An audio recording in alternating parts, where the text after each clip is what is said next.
YCP మాజీ MLA Vallabhaneni వంశీని arrest చేశారు హైదరాబాద్ లో. ఆయన విజయవాడ తరలిస్తున్నారు. టీడీపీ ఆఫీసులో పనిచేస్తున్నటువంటి కంప్యూటర్ ఆపరేటర్ సత్యవర్ధన్ కిడ్నాప్ చేసి బెదిరించిన కేసులో అరెస్ట్ చేశారు. వంశీ పైన BNS section 140 of 1, 308, 351 of 3, red with 3 of 5 కేసులు నమోదయ్యాయి.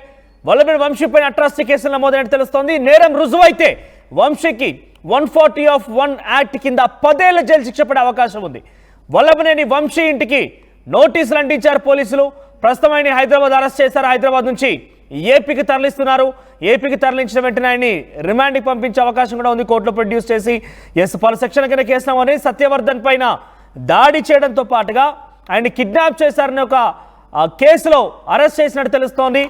దానికి ముందు వంశీకి ఇంటికి వచ్చిన పోలీసులు ఆయన నోటీసులు కూడా సర్వ్ చేశారు. మిమ్మల్ని అరెస్ట్ చేస్తున్నాం ఈ సెక్షన్ల కింద, పటమట పోలీస్ స్టేషన్లో కేసు నమోదైంది, ఈ సెక్షన్లకి మిమ్మల్ని అరెస్ట్ చేస్తున్నామంటూ వంశీకి నోటీసులు కూడా ఇచ్చి పోలీసులు అరెస్ట్ చేశారు. మీరు చూడొచ్చు ఆర్టీవీ స్క్రీన్ పైన కనబడుతున్నటువంటి ఆ ఫోటోలో కనిపించే వ్యక్తే సత్యవర్ధన్.